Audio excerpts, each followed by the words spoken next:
साक्षी मलिक ने मीडिया के सामने रोते हुए अपने रेसलिंग के शूज टेबल पर रखे और कहा आई क्विट। तो मैं अपनी कुश्ती को त्यागती हूँ और मैं आज के बाद कभी भी आपको ये न्यूज आग की तरह चारों ओर फैल गई। साक्षी मलिक ने ली रेसलिंग से रिटायरमेंट। ये सारे न्यूज चैनल्स की हेडलाइन बन चुकी थी। ये न्यूज शांत हो ही रही थी तब तक और एक न्यूज आई।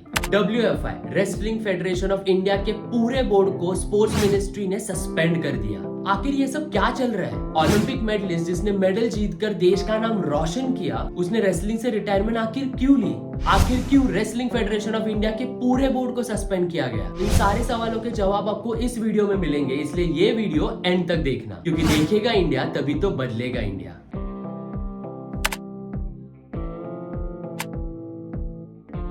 हाय हेलो नमस्कार, मैं हूं साहिल पवार और आपका द साहिल शो में स्वागत है। वीडियो शुरू करने से पहले मेरी आपको एक छोटी सी रिक्वेस्ट है कि हमारे इस चैनल को सब्सक्राइब जरूर करना। ये कदम भले ही छोटा हो पर मेरे लिए बहुत इंपॉर्टेंट है। तो चला शुरू करिए। 21 दिसंबर 2023 को wrestling federation of India WFI के इलेक्शंस हुए। ये इलेक्शन पिछले एक साल से पोस्टपोन हो रहे थे और इसके पीछे का रीजन था जनवरी 2023 से शुरू हुआ wrestlers protest. Wrestlers Vinesh Phogat, Sakshi Malik and Bajrang Punia. ये रेसलर्स का आंदोलन आखिर क्यों शुरू हुआ, ये जानने के लिए हमें थोड़ा फ्लैशबैक में जाना पड़ेगा।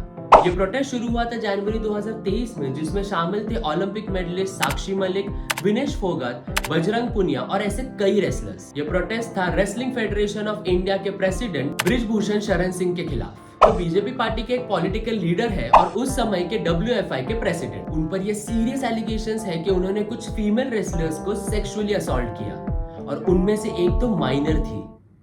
ये प्रोटेस्ट जनवरी में शुरू हुआ और अप्रैल 2023 तक किसी ने कुछ खास एक्शन नहीं ली। ये एलिगेशंस आखिर सामने कैसे आए? तो इस साल जब लखनऊ में नेशनल रेसलिंग कैंप लगने वाला था, तब विनेश फोगट को बहुत लड़कियों के जो रेसलर्स हैं उनके कॉल आना शुरू हुए और उन लड़कियों ने कहा कि वो यहाँ सेफ फील नहीं कर रहे हैं और तब से ये प्रोटेस्ट शुरू हुआ। इस प्रोटेस्ट के बाद लखनऊ का वो कैंप कैंसिल कर दिया था। बृजभूषण के अनुसार ये सारे एलिगेशन झूठे हैं और इनमें बिल्कुल भी सच्चाई नहीं है। स्पोर्ट्स मिनिस्टर अनुराग ठाकुर के अनुसार इस पर इन्वेस्टिगेशन शुरू है, पर अगर देखा जाए तो ऐसे कोई ठोस एक्शन अभी तक तो नहीं ली है। अब ये सारी बातें तो कुछ महीनों पहले की है, पर अभी साक्षी मलिक क्विट क्यों करना चाहती है? तो इसकी वजह है हाल ही में 21 दिसंबर 2023 को रेसलिंग फेडरेशन ऑफ इंडिया के हुए इलेक्शंस, जो इन प्रोटेस्ट के वजह से पोस्टपोन हुए थे। इन इलेक्शंस में संजय सिन्हा ने अनीता शारन को 40-7 से हराया और वो WFI के प्रेसिडेंट बने। पर इससे रेसलर्स को क्या प्रॉब्लम? बृजभूषण तो चेयर से हट गए ना। इस इलेक्शन के बाद साक्षी मलिक, विनेश फोगट और बजरंग पूनिया ने एक प्रेस कॉन्फ्रेंस ली और वहां साक्षी मलिक ने कहा कि मैं हार गई, आई क्विट। बृजभूषण के बिजनेस पार्टनर अगर फेडरेशन में रहेंगे तो मैं कुश्ती त्यागती हूँ और उन्होंने अपने रेसलिंग के शूज टेबल पर रखकर अपनी रिटायरमेंट की अनाउंसमेंट की। लड़ाई लड़ी, पूरे दिल से लड़ी, बिल्कुल सही होगी है, उसका बिजनेस पार्टनर है। मैं अपनी कुश्ती को त्यागती हूँ। आखिर कौन है ये संजय सिन्हा? तो दोस्तों, संजय सिन्हा बृजभूषण के खास दोस्त और उनके बिजनेस पार्टनर है। बृजभूषण और संजय सिन्हा की दोस्ती बहुत पुरानी है और यही रेसलिंग फेडरेशन के प्रेसिडेंट बने। जैसे ही साक्षी मलिक की रिटायरमेंट की न्यूज वायरल हुई, वैसे ही और एक न्यूज आई। स्पोर्ट्स मिनिस्ट्री ने नए चुने हुए पूरे फेडरेशन बोर्ड को ही सस्पेंड कर दिया, पूरे फेडरेशन बोर्ड को। जब न्यूज चैनल वालों ने ये बात साक्षी को बताई, तब साक्षी ने कहा कि वो फिलहाल इस चीज पर रिएक्ट नहीं करेगी, वो ऑफिशियल न्यूज का वेट करेगी। उसको अभी तक ये कंफर्म नहीं पता कि पूरे बोर्ड को सस्पेंड किया है या फिर सिर्फ संजय सिन्हा को। हाँ, तो अभी मेरे पास ना पुख्ता सबूत नहीं है। आइए देखते हैं संजय सिन्हा का क्या कहना है। मैं फ्लाइट में था, अभी मुझे बहुत डिटेल पता नहीं और उसका लेटर मुझे नहीं मिला है, तो देख लेता हूँ, फिर बताता हूँ मैं उस पर आगे क्या करना है क्या नहीं। अब मेरा आपसे सवाल है, आपको क्या लगता है सरकार का डिसीजन क्या होगा? डिसीजन तो छोड़ो, पर क्या आपको ये लगता है कि सरकार इस मुद्दे पर बात करना नहीं चाहती? क्यों गवर्नमेंट ने अभी तक बृजभूषण पर कोई एक्शन नहीं लिया? नरेंद्र मोदी और अमित शाह आखिर चुप क्यों है? मन में तो कई सवाल है। क्या इन रेसलर्स को इंसाफ मिलेगा? हमारे देश में रेसलिंग का फ्यूचर क्या होगा?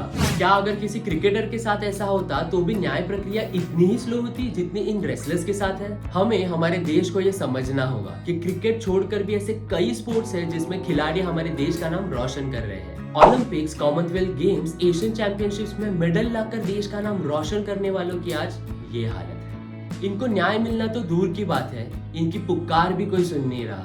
It's time to support them, वरना इस देश में कोई भी माँ बाप अपने बेटियों को रेसलेस बनाने से पहले 100 बार सोचेंगे। मैं हमेशा अंत में कहता हूँ कि देखेगा इंडिया तभी तो बदलेगा इंडिया, पर आज मैं कहूँगा खेलेगा इंडिया तभी तो बदलेगा इंडिया। आज इस वीडियो से अगर आपको कोई भी छोटा मैसेज मिला हो तो हमें कमेंट में जरूर बताना, और अंत में जाते जाते हमारे इस चैनल को सब्सक्राइब जरूर करना, बिकॉज एवरी सब्सक्राइबर मैटर्स। आपके एक सब्सक्राइब, लाइक और शेयर से मुझे ऐसे टॉपिक्स पर वीडियो बनाने के लिए मोटिवेशन मिलती है। तो मिलते हैं ऐसे ही एक इंफॉर्मेटिव वीडियो के साथ हर ट्यूसडेज और सैटरडेज। तब तक के लिए जय हिंद।